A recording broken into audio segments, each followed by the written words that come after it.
Give us back our country was the cry. Interesting scenes a few days ago when the thugs which had led the mass migration protests in Melbourne attacked Camp Sovereignty in the King's Domain. Now let's put a bit of context to this. I know it's the 21st century and facts don't matter, but sometimes it helps to have a few facts in order to understand what's happening and the delicious irony of it all. Now, Aboriginal and Torres Strait Islanders had lived on this land for over 65,000 years. The descendants of the original First Nations people have issues regarding how this land was colonised and they were pushed aside. Now, Camp Sovereignty was established in the King's Domain in Melbourne, which is near the Melbourne CBD, not far from the Art Gallery of Victoria, early this year, to highlight that as far as the more radical elements of the Aboriginal and Torres Strait Islander community is concerned, that their sovereign rights to this land were never ceded. That's fact number one. Fact number two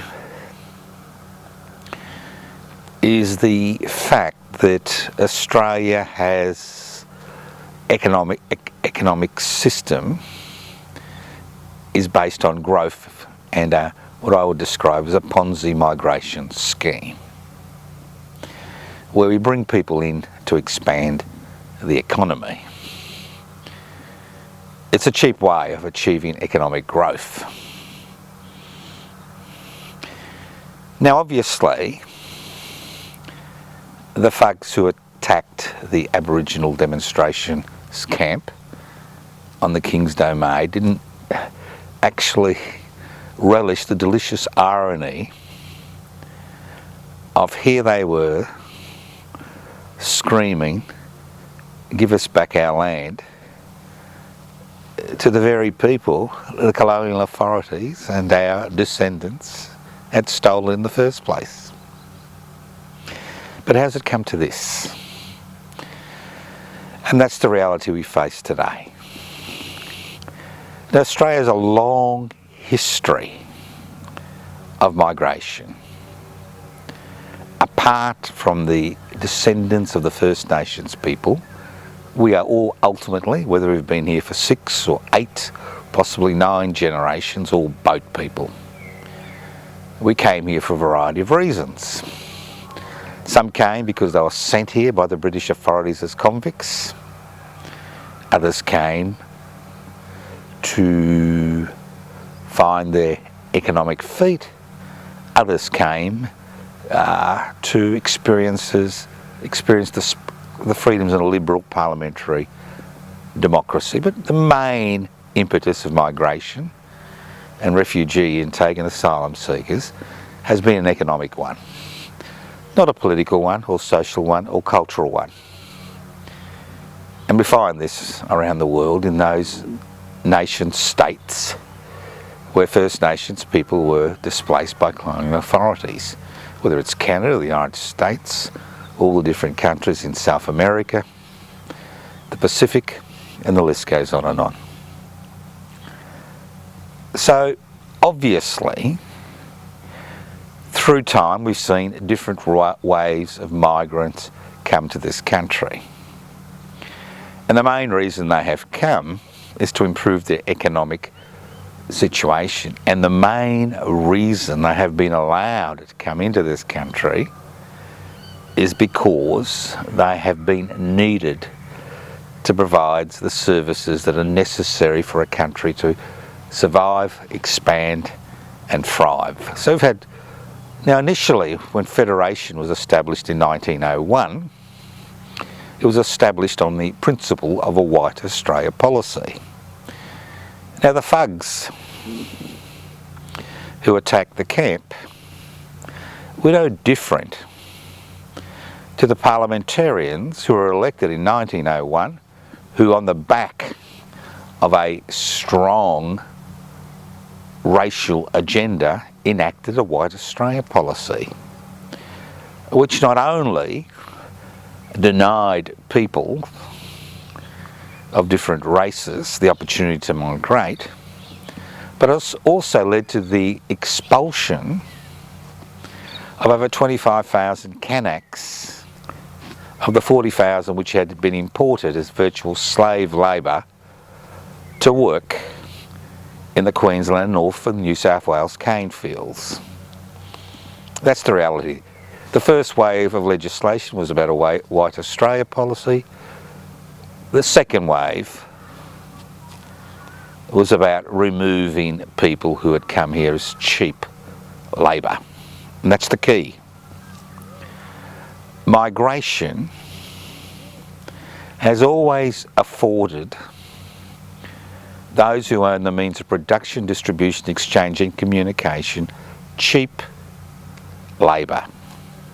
Not only cheap labour, but labour that refuses to organise and join the trade union movement, initially because they weren't accepted because of their racial origins, but later on because of fear of deportation. So the central question is, whose country is it? Is it First Nations people's country? Obviously it's not, because they were defeated and almost annihilated in the colonial wars. Is it the country of the 30% of Australians who live a hand-to-mouth existence, who rely on social security benefits to survive? Is it the country of those people who work 30 to 40 years in order to keep a roof over their heads, whether through the payment of mortgages or the payment of rent? Is it the country of the homeless? Is it the country of those who are exploited at work? Is it their country? Now obviously, we like to think it's our country as citizens and permanent residents. We have certain rights and responsibilities. But ultimately, every wave of migration post-World War II has been based on the philosophy, the ideology of populate or perish. And as fewer and fewer Europeans wished to migrate to Australia, concerned about a Third World War and our unstable neighbourhood, policies regarding migration as far as racial origins were relaxed. And by the end of the Whitlam Labor government in 1975, the White Australia policy was legally dead and buried, but not culturally. And that's the key. So who owns the country?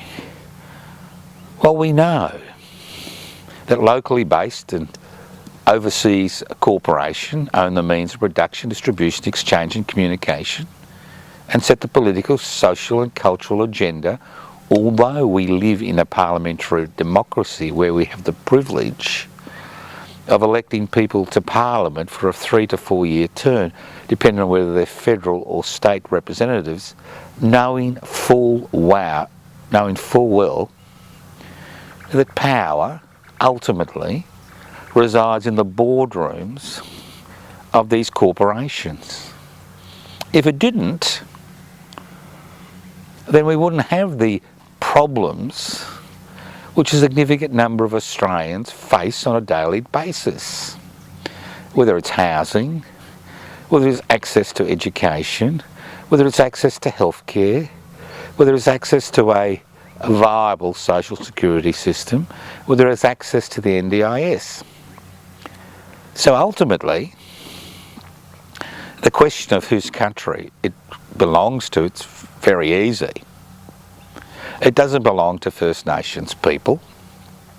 They've been pushed out of the picture. It doesn't, well, they may have they've got a moral right, but no legal right. It doesn't belong to those majority of people on social security benefits.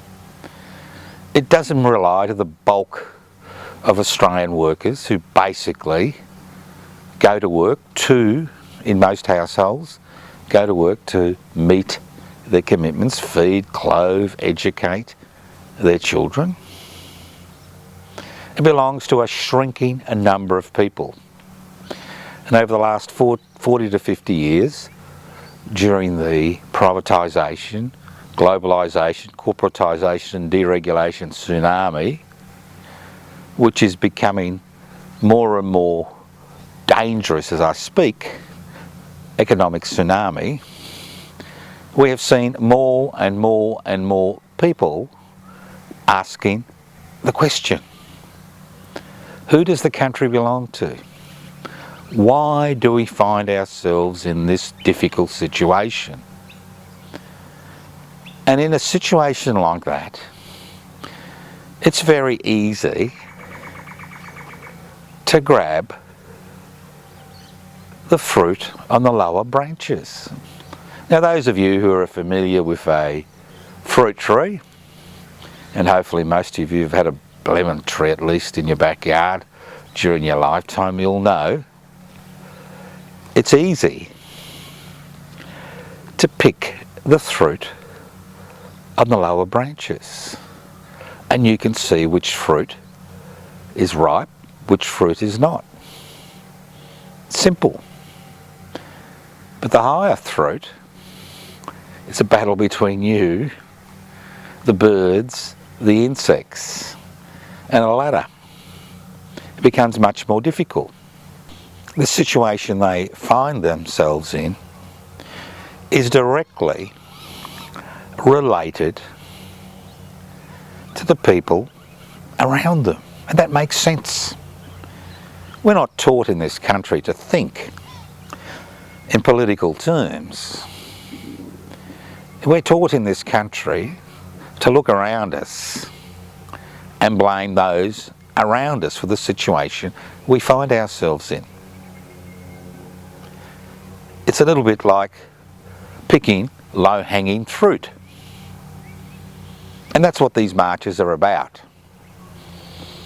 It's about picking low-hanging fruit and blaming the other for the situation you find yourself in. The person who wears a funny hat, the person who speaks a different language, the person who's got a funny religion or a different religion as far as you're concerned, the person who dresses differently. Because ultimately, there's a competition for jobs at the lower end of the marketplace. And migration, especially migration during the deregulation, privatisation, globalisation and corporatisation era has been based on the idea of bringing people into this country who arrive through no fault of their own to take advantage of that particular economic situation, to do the work that many others don't want to do because of the poor conditions and the poor wages. And when the floodgates were open to temporary work visas, they were opened by conservative and reactionary Liberal national governments for one very good reason: to put downward pressure on wages and to destroy the ability of trade unions to collectively bargain to improve the situation their workers found themselves in. So as union membership decreased, competition in the lower end of the job market increased. And people who are semi-skilled, to a significant degree, or unskilled, found themselves on the outer. And in that situation, it's very easy to think that the person around you who's different has stolen your country from you. And that's what we see.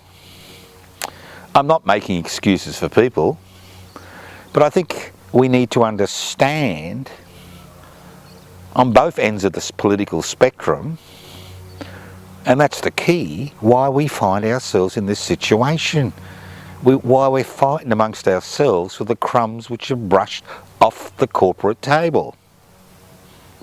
Instead of working together to saw off a leg of the corporate table and ensure there is cake for everyone, we continue to point to the other, demonise them, dehumanise them, blame them for somehow stealing our country. We don't own this country. We do not own this country. We never have owned this country. The issue is we've never made any treaty or accommodations with the First Nations people who have a moral right to claim the country, although they lost the war. We, in this country, the majority of us, may have a little piece of land if we're lucky, if we've worked all our lives, and a roof over our head. But the reality is the majority of Australians are either paying off their own home or renting, and those who've retired find it increasingly difficult to survive, irrespective of superannuation schemes. So ultimately, it's not a matter of picking low-hanging fruit. Anybody can pick low-hanging fruit. And there are elements in society that are willing, for their own ideological progress and growth, are willing to divide us by picking that low-hanging fruit. But there are those of us who see this as a more long-term struggle. A struggle that's designed to pick all the fruit. A struggle that's designed to ensure that the wealth of this country is shared by all of us, not just a minuscule minority who own the means of production, distribution, exchange and communication. And that's what ultimately makes us dangerous. Those people who think that the other is the problem are compounding the problem by letting the 1% that own the means of production, distribution, exchange and communication off the hook, by letting our parliamentary representatives off the hook. As I said before, there's no point fighting each other to eat the crumbs, to share the crumbs that are brushed off the corporate table. It's time that we worked together to cut the leg of that four-legged table to ensure that everybody benefits from the Commonwealth. Because ultimately, we do live in a Commonwealth of Australia. Unfortunately, a minuscule minority has stolen that wealth, not just from First Nations people, but each and every one of us that have come to this country as boat people since 1788. They have stolen our future, they've stolen our children's future, and unless we stop bickering among ourselves, blaming the other, and trying to pick low-hanging fruit, only pick low-hanging fruit, the problems that we face as a people and as a nation will continue to increase.